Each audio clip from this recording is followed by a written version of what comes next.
Hello everyone. आज के इस वीडियो के माध्यम से हम सामान्य अध्ययन के प्रश्न पत्रों पर आधारित ज्योग्राफी वाले भाग से कुछ एमसीक्यूज आपके साथ डिस्कस करेंगे। ये एमसीक्यूज भारत की भौगोलिक स्थिति पर आधारित हैं। ज्योग्राफी वाले पार्ट से ये प्रश्न विभिन्न उन परीक्षाओं में जो यूपीएससी या स्टेट पीएससी लॉ से संबंधित एग्जाम, चाहे वो सिविल जज का हो, एपीओ का हो, इन सभी परीक्षाओं में इन पार्ट से प्रश्न पूछे जाते हैं। सो स्टूडेंट्स, आप अगर चैनल को पहली बार विजिट करें तो चैनल को सब्सक्राइब करें, उसके पास बने बेल आइकन बटन को प्रेस करें जिससे कि सभी वीडियोस का नोटिफिकेशन आपको मिल सके। वीडियो आपको पसंद आता है आप इसे लाइक करें तथा अपने मित्रों के साथ शेयर करना न भूलें।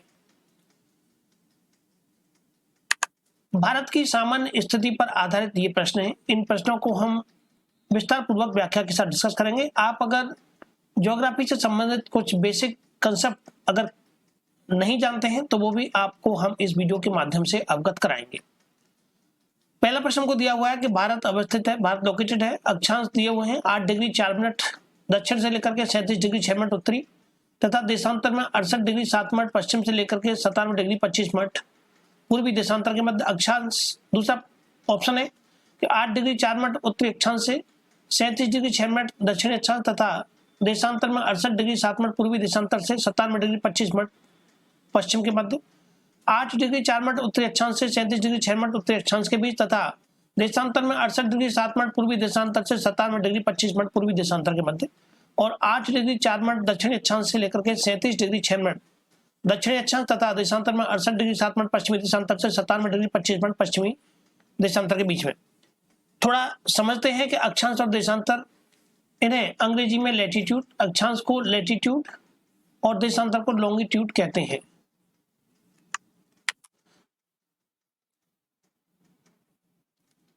देखिए, भारत का जो नक्शा है वो कुछ इस तरह से है और भारत के नक्शे में आज की स्थिति में 28 राज्य और 8 केंद्र शासित प्रदेश है। हमें यहाँ भारत की अक्षांश और देशांतर स्थिति पर आधारित प्रश्न पूछा गया है, तो ध्यान से समझिएगा कि अक्षांश रेखाएं वे रेखाएं होती हैं जो कि इस तरह से ये पूरब से पश्चिम या पश्चिम से पूरब ये खींची जाती हैं। हम नक्शे पर देखते हैं कि ये ईस्ट होता है, ये वेस्ट होता है, ये नॉर्थ होता है और ये साउथ होता है। तो ये पश्चिम से पूरब की ओर खींची गई रेखाएं ये आपकी अक्षांश रेखाएं कहलाती हैं। और इस तरह से जो ये रेखाएं हैं आप देखते होंगे ग्लोब पर, ये रेखाएं आपकी देशांतर रेखा कहलाती हैं जो कि उत्तर से दक्षिण की ओर खींची जाती हैं। ये देशांतर रेखा कहलाती हैं।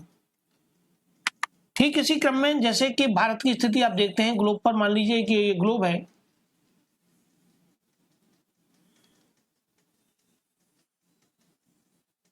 ये ग्लोब है। यहाँ ग्लोब के बीचों बीच में ये रेखा होती है, इस रेखा को हम 0 डिग्री लाइन बोलते हैं।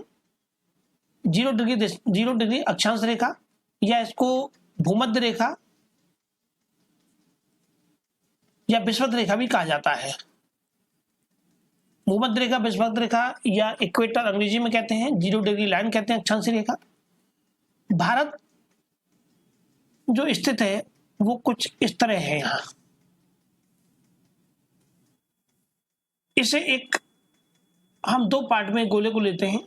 भारत की जो स्थिति है ये है जो आप देख रहे हैं। अगर हम इस तरह से हाफ पार्ट में, हाफ ऊपर का और हाफ नीचे का करते हैं तो पूरा पश्चिम उत्तर दक्षिण के हिसाब से ये पार्ट में ये उत्तर आता है।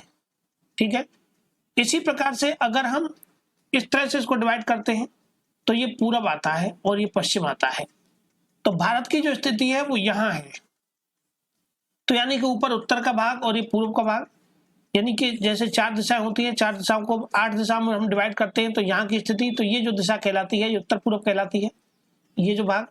इसी तरह से भारत की जो स्थिति है वो यहाँ इस प्रकार से बनी हुई है कि ये जो लाइन है यहाँ ये 23.5 डिग्री कर्क रेखा है और इसके ऊपर फिर 66.5 डिग्री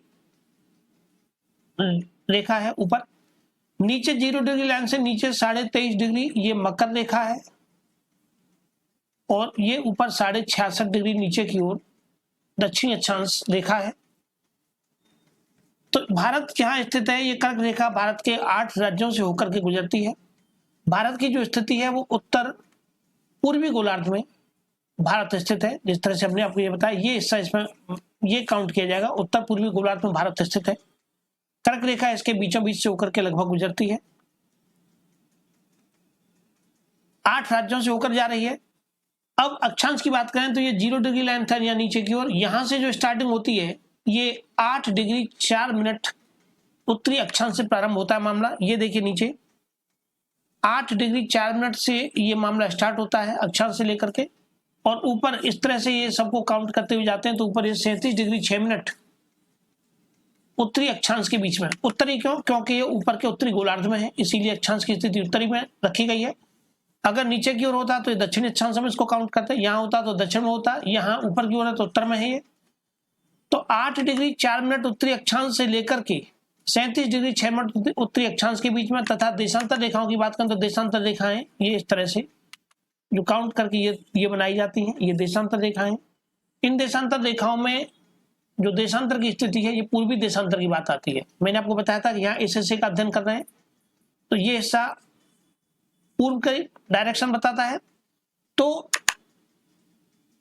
देशांतर रेखाओं में यहाँ इस जगह से जो सबसे कॉर्नर पर गुजरात का जो सिरा पड़ता है, ये 68 डिग्री 7 मिनट पूर्वी देशांतर से लेकर के यहाँ अरुणाचल प्रदेश का जो लास्ट बिंदु है, ये 97 डिग्री 25 मिनट आप देख रहे हैं, यहाँ पर लिखा हुआ है 97 डिग्री 25 मिनट पूर्वी देशांतर के मध्य भारत की स्थिति है। तो ये अक्षांश और देशांतर होते हैं। इन अक्षांश और देशांतरों के बीच में किसी भी देश की क्या स्थिति किस प्रकार रहती है, इस पर जो प्रश्न पूछा जाता है। तो 8 डिग्री 4 मिनट उत्तरी अक्षांश से लेकर के 37 डिग्री 6 मिनट उत्तरी अक्षांश के बीच में, तथा देशांतर रेखाओं में 68 डिग्री 7 मिनट से लेकर के 97 डिग्री 25 मिनट पूर्वी देशांतर के बीच में भारत की स्थिति है। भारत उत्तर पूर्वी गोलार्ध में स्थित है और भारत की जो आकृति है वो देखिए चतुष्कोणीय है। देखिए ये इस तरह से और इस तरह से, ठीक है। तो भारत की आकृति पर भी प्रश्न पूछे जाते हैं, भारत की आकृति किस प्रकार की है? तो भारत की आकृति ये चतुष्कोणीय प्रकार की है। इसका जो कुल क्षेत्रफल है ये 32,87,263 वर्ग किलोमीटर में पूरा भारत में फैला हुआ है। इसकी स्थलीय और जलीय सीमाओं के पीछे पर भी प्रश्न पूछे जाते हैं। तो स्थलीय सीमा कुल मिलाकर के 15,200 किलोमीटर है, ठीक है, 15,200 किलोमीटर इसकी स्थलीय सीमा है, और कुल जो तटीय सीमा है ये 7,516 किलोमीटर है। और भारत विश्व में 7वें स्थान पर है। क्षेत्रफल की दृष्टि से देखा जाए तो भारत विश्व में 7वें स्थान पर आता है क्षेत्रफल की दृष्टि से। इस तरह से ये सभी प्रश्न भारत की स्थिति पर बनते हैं। कर्क रेखा यहाँ इसके बीचों बीच से 8 राज्यों से होकर के गुजर रही है। ये प्रश्न आपकी समझ में आ गया होगा पहला सही प्रकार से। अगला प्रश्न है कि भारत की अवस्थिति पाई जाती है उत्तरी गोलार्ध में, उत्तर पूर्वी गोलार्ध में, दक्षिण पूर्वी गोलार्ध में और दक्षिण गोलार्ध में। तो आप प्रश्न को समझ गए होंगे कि भारत की अवस्थिति भारत किस गोलार्ध में स्थित है। तो मैंने आपको भी समझाया था, इस तरह से मैंने ये गोला बनाया, यहाँ इस तरह से, और ये नॉर्थ, ये साउथ, ये ईस्ट, ये वेस्ट। भारत हमारा यहाँ है, ठीक है। यहाँ एक लाइन बीच में से होकर के 23.5 डिग्री जाती है। अब भारत किस गोलार्ध में है? तो हमने आपको समझाया था कि इधर की स्थिति का अध्ययन करते हैं तो उत्तर कहलाता है, और इधर की स्थिति का अध्ययन करते हैं तो ये पूरब कहलाता है। तो उत्तर पूर्वी गोलार्ध भारत की जो स्थिति है ये है उत्तर पूर्वी गोलार्ध में। ऑप्शन क्रमांक 20 का यहाँ पर करेक्ट आंसर है।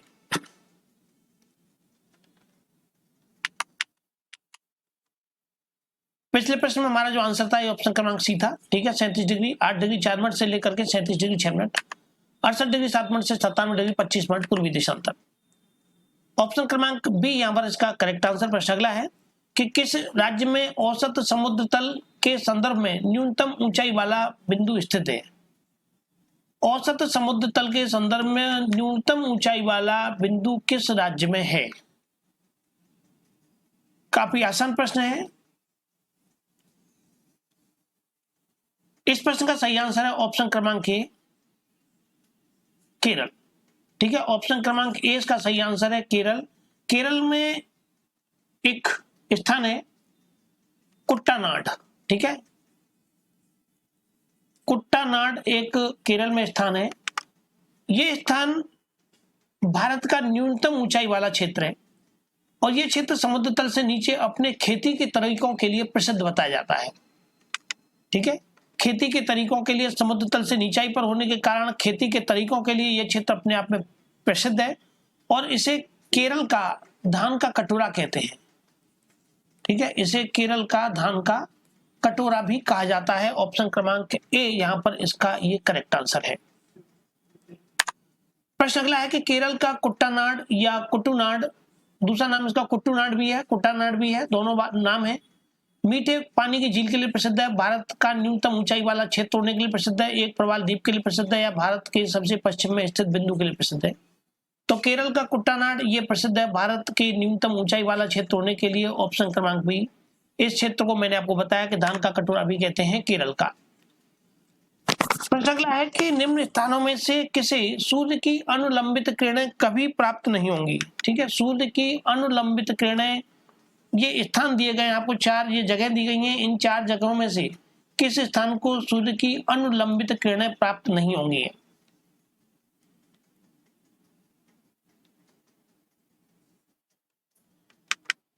तो देखिए, सूर्य की अनुलंबित किरणों के लिए उसकी स्थिति का, किसी भी प्रदेश की स्थिति का अपने आप में एक अलग लोकेशन होना आवश्यक होता है। सूर्य ये 0 डिग्री लाइन बीच की होती है, 23.5 डिग्री नॉर्थ और 23.5 डिग्री साउथ। नॉर्थ रेखा को हम कर्क रेखा कहते हैं, नीचे वाली रेखा को मकर रेखा कहते हैं और सूर्य 23.5 डिग्री नॉर्थ अर्थात कर्क रेखा उत्तरी अक्षांश में और 23.5 डिग्री मकर रेखा अर्थात दक्षिण अक्षांश में के मध्य सूर्य की सीधी किरणें प्राप्त होती हैं। ठीक है, इन के मध्य सूर्य की जो किरणें हैं इन 2 अक्षांशों के मध्य सीधी रहती हैं। ठीक है, 2 अक्षांशों के मध्य सीधी रहती हैं, इसलिए यहाँ ये मुंबई भी इस क्षेत्र में पड़ जाता है, चेन्नई पड़ जाता है, तिरुवनंतपुरम में पड़ जाता है, लेकिन श्रीनगर यहाँ नहीं पड़ेगा। तो श्रीनगर को अनुलंबित किरणें कभी प्राप्त नहीं हो सकती हैं। ऑप्शन क्रमांक सी इसका यहाँ पर करेक्ट आंसर है। प्रश्न दिया गया है कि भारत में कन्याकुमारी की अवस्थिति है भूमध्य रेखा के दक्षिण में, कर्क रेखा के उत्तर में, मकर रेखा के दक्षिण में और भूमध्य रेखा के उत्तर में। भारत में कन्याकुमारी की स्थिति, भारत की पोजीशन हमने देखी इस तरह से, यहाँ कन्याकुमारी नीचे। अब क्योंकि ये स्टार्टिंग यहाँ पर हो रही है 8 डिग्री 4 मिनट से लेकर के, और ये जो लाइन है 0 डिग्री लाइन है, 0 डिग्री लाइन है, 0 डिग्री लाइन के ऊपर, ठीक है, 0 डिग्री लाइन के ऊपर भारत की स्थिति है। तो कन्याकुमारी की स्थिति ये आपकी भूमध्य रेखा नीचे थी, भूमध्य रेखा के ऊपर की ओर भारत पड़ता है, तो ये भूमध्य रेखा के उत्तर में है। ऑप्शन क्रमांक डी यहाँ पर इसका करेक्ट आंसर है। ठीक है, ऑप्शन क्रमांक डी भूमध्य रेखा के उत्तर में। प्रश्न अगला है कि भारत की मुख्य भूमि का दक्षिणतम बिंदु क्या है। इंदिरा पॉइंट है, तूतीकोरिन है, कन्याकुमारी है या तिरुवनंतपुरम है। बताइएगा सही आंसर क्या है।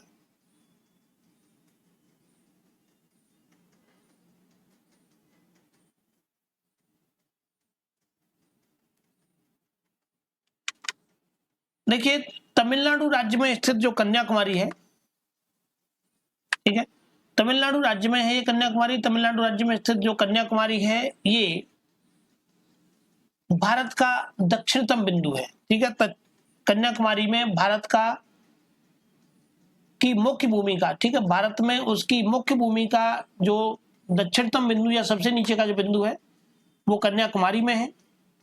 कन्याकुमारी तमिलनाडु में है। ऑप्शन क्रमांक सी हमारा यहाँ पर ये करेक्ट आंसर है, ऑप्शन क्रमांक सी। हम बिंदुओं की बात करें तो बिंदु आपको और भी यहाँ पूछे जाते हैं। भारत की मुख्य भूमिका और भारत का ऊपरी उत्तर में, पश्चिम में और पूरब में, इनके अंतिम बिंदु क्या है। तो भारत की मुख्य भूमि में जो अंतिम बिंदु था हमने आपको बताया कन्याकुमारी में है, और जो कन्याकुमारी वाला बिंदु है इसे हम कैप कमोरिन भी कहते हैं। प्रश्न पूछा जाता है कि भारत की मुख्य भूमिका जो अंतिम बिंदु है वो कैप कमोरिन जो कि कन्याकुमारी में है। इसी के साथ में भारत का सुदूर दक्षिण बिंदु सुदूर दक्षिण बिंदु जो कि अंडमान और निकोबार के नीचे की ओर है, इसे हम इंदिरा पॉइंट कहते हैं। यहां नीचे इंदिरा पॉइंट, इंदिरा पॉइंट ये अंडमान निकोबार द्वीप समूह में बड़ा निकोबार द्वीप में स्थित इंदिरा पॉइंट है, जिसे कि पिग्मेलियन पॉइंट या पार्सन पॉइंट भी कहा जाता है। दो नाम इसके और हैं, पिग्मेलियन पॉइंट और पार्सन पॉइंट की संज्ञा भी इसको दी जाती है। भारत के मुख्य भूमि का दक्षिण बिंदु कन्याकुमारी का केप कमोरिन। इसी के साथ साथ अगर हम बात करें कि ऊपर जम्मू कश्मीर वाले क्षेत्र में सबसे ऊपर का बिंदु कौन सा है, इसे हम इंदिरा कॉल कहते हैं। ठीक है, पहले टोटल ये जम्मू कश्मीर था, आज की स्थिति में दो केंद्र शासित प्रदेशों में लद्दाख और जम्मू कश्मीर में डिवाइड हो गया है। तो सबसे ऊपर का बिंदु यहाँ इंदिरा कॉल कहलाता है, जो कि अक्षांश की दृष्टि से 37 डिग्री 6 मिनट के सबसे ऊपरी कोने पर है।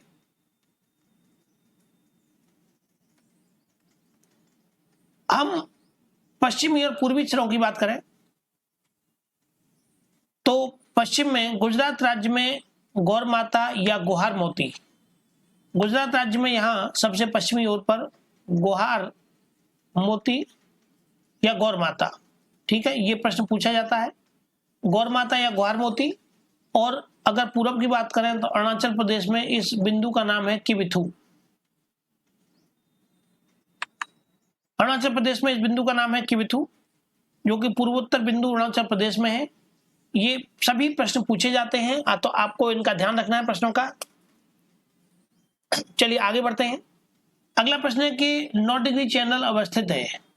चैनल वो जोड़ है जो कि दो क्षेत्रों को, दो द्वीपों को जोड़ रहा है, दो स्थानों को जोड़ने वाला जो बीच का मार्ग है जिसके माध्यम से वो दोनों जुड़े हुए हैं, वो चैनल है। यहां ये चैनल पानी का क्षेत्र है। प्रश्न किया गया है 9 डिग्री चैनल अवस्थित है कवरत्ती तथा मिनिकाय के बीच में, अमीनदारी तथा कवरत्ती के बीच में, कार निकोबार तथा ग्रेट निकोबार के बीच में, अंडमान तथा निकोबार द्वीपों के बीच में। 9 डिग्री चैनल जो कि इनको दोनों को आपस में जोड़ने की बात कही गई है। तो देखिए 9 डिग्री चैनल ये मिनिकाय तथा करवत्ती के बीच में स्थित है। करवत्ती ये लक्षद्वीप में है, तो इसकी जगह अगर लक्षद्वीप भी यहाँ ऑप्शन में दिया जाए तो आप उसे भी टिक सही करेंगे, लक्षद्वीप तथा मिनिकाय के बीच में। इसका एक छोटा सा शॉर्ट ट्रिक है, उसे आप याद कर रखिएगा कि 8 बजे मामी ने, ठीक है, 8 बजे मामी ने 9 मील पैदल चलकर, ठीक है, 10 अंडे कार से निकाले। 8 बजे मामी ने 9 मील पैदल चलकर 10 अंडे कार से निकाले। मामी अर्थात माँ से मालदीव और मी से मिनिकाय, मील मिनिकाय और लक्षद्वीप हो गया। 10 अंडे अंडमान निकोबार, अंडमान कार से निकाले, कार निकोबार। तो इस तरह से आप इसको याद रखिएगा कि 8 बजे मामी ने 9 मील पैदल चलकर 10 अंडे कार से निकाले। तो 9 डिग्री चैनल हमारा जो है प्रश्न इसका पूछा गया था लक्षद्वीप तथा मिनिकाय के बीच में है, और ये प्रश्न का आंसर में कवरत्ती भी अगर दिया जाता है तो वो स्थान है, तो ऑप्शन क्रमांक ए इसका यहाँ पर ये करेक्ट आंसर है। प्रश्न है कि भारत के प्रादेशिक जल क्षेत्र का विस्तार कितना है। समुद्र तट जो हमारा है, इस समुद्र तट से कितने अंदर तक भारत का प्रादेशिक जल क्षेत्र माना जाता है? 3 समुद्र मील तक, 6 समुद्र मील तक, 12 समुद्र मील तक या 24 समुद्र मील तक? भारत के प्रादेशिक जल क्षेत्र का विस्तार क्या है?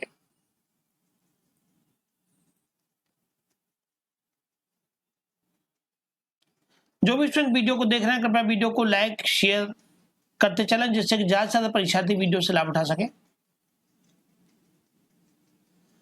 तो देखिए भारत के प्रादेशिक जल क्षेत्र का जो विस्तार है ये भारत के समुद्र तट से 12 नॉटिकल मील की दूरी तक होता है। समुद्र तट से 12 नॉटिकल मील की दूरी तक होता है। ऑप्शन क्रमांक सी यहाँ पर इसका करेक्ट आंसर है, 12 नॉटिकल मील की दूरी तक। नॉटिकल जो यूज किया जाता है ये समुद्र की दूरी को तय करने के लिए नॉटिकल जो इकाई है इसका प्रयोग करते हैं। एक समुद्री मील ये 1.8 किलोमीटर के लगभग होता है। 1.8 किलोमीटर एक समुद्री मील होता है।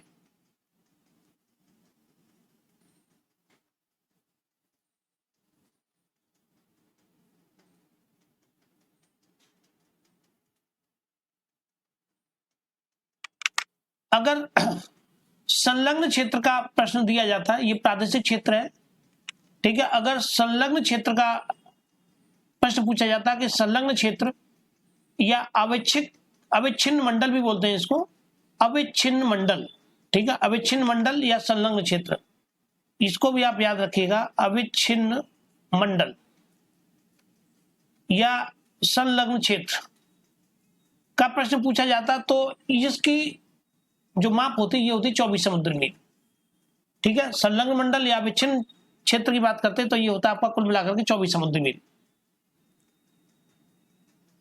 ये क्षेत्र ऐसे क्षेत्र यहाँ भारत को साफ सफाई का, सीमा शुल्क की वसूली का या अन्य टैक्स लगाए जाने से संबंधित सभी अधिकार यहाँ प्राप्त होते हैं। तो यहाँ इस प्रश्न का जो सही आंसर था वो था आपका ऑप्शन क्रमांक सी। प्रश्न, निम्नलिखित राज्यों में से कौन एक राज्य 3 तरफ से बांग्लादेश से घिरा हुआ है?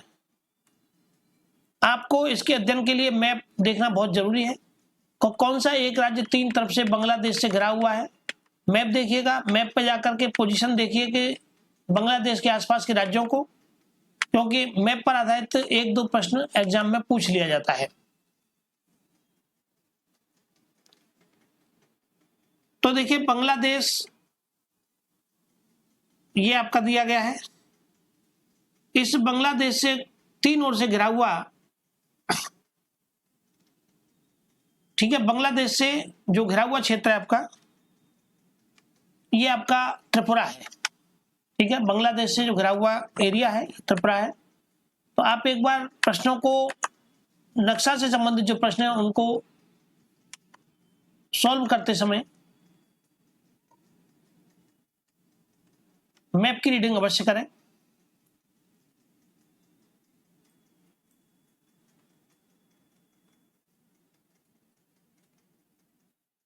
तो ऑप्शन क्रमांक सी यहां पर इसका करेक्ट आंसर, ऑप्शन क्रमांक सी यहां पर इसका करेक्ट आंसर त्रिपुरा। कौन सा एक राज्य जो 3 तरफ से बांग्लादेश से घिरा हुआ वो है हमारा त्रिपुरा। इसके अलावा ये राज्य जो है असम और मिजोरम से भी जुड़ा हुआ है। 1972 में इसे मणिपुर एवं मेघालय के साथ में पूर्ण राज्य का दर्जा दिया गया था, ठीक है, त्रिपुरा को 1972 में पूर्ण राज्य का दर्जा दिया गया था मणिपुर और मेघालय के साथ साथ। प्रश्न अगला है कि निम्न भारत के निम्न राज्यों में से कौन देश के सभी 4 भौतिक प्रदेशों का प्रतिनिधित्व करता है? भौतिक प्रदेश वे प्रदेश होते हैं जिनके आधार पर किसी स्थान की विशेषता दर्शित होती है, यानी उसके आधार पर उसे प्रदेश का दर्जा दिया जाता है उस विशेषता के आधार पर। जैसे पर्वतीय प्रदेश, प्रश्न को समझने से पहले इन बातों को ध्यान रखिएगा। पर्वतीय प्रदेश यानी कि ऐसा प्रदेश जो कि पर्वतों से घिरा हुआ हो। मैदानी प्रदेश यानी जहां मैदानी मैदान हो, ठीक है, मैदान ही मैदान हो। प्रायद्वीपीय क्षेत्र, और चौथा होता है तटीय मैदान। ये 4 तरह की किसी प्रदेश में विशेषताएं हो सकती हैं किसी पर्टिकुलर क्षेत्र को लेकर के। तो पश्चिम बंगाल यहां पर ऐसा राज्य है जो कि इन 4 विशेषताओं के संबंध में लिए हुए है। पर्वतीय प्रदेश की बात करें कि पर्वतीय प्रदेश तो ये है आपका दार्जिलिंग जिला, ठीक है। पश्चिम बंगाल का जो दार्जिलिंग जिला है ये पर्वतीय प्रदेश को अपने आप में समाये हुए है। मैदानी प्रदेश की बात करें तो इसका निचला गंगा का मैदान, ये मैदानी प्रदेशों की श्रेणी में आता है। प्रायद्वीपीय क्षेत्र की बात करें तो बर्धमान जिला, ठीक है, प्रायद्वीपीय क्षेत्र की बात करें तो बर्धमान जिला। और अगर तटीय मैदान वाले प्रदेशों की बात करें तो कलकत्ता और गंगा सागर, ठीक है, कोलकाता और गंगा सागर। इस तरह से ये 4 जो खूबियां हैं वो पश्चिम बंगाल में मिलती हैं। तो चलिए स्टूडेंट्स, आज के वीडियो के माध्यम से हमने जो प्रश्न किए ये काफी महत्वपूर्ण रहे। आज के वीडियो में इतना ही, शेष इससे आगे के प्रश्नों को हम नेक्स्ट क्लासेस में आपके साथ डिस्कस करेंगे। तो प्लीज आप वीडियो को शेयर करें अधिक से अधिक अपने साथियों के साथ, जिससे कि ज्यादा से ज्यादा परीक्षार्थी वीडियो से लाभ उठा सके। So thank you for watching this session.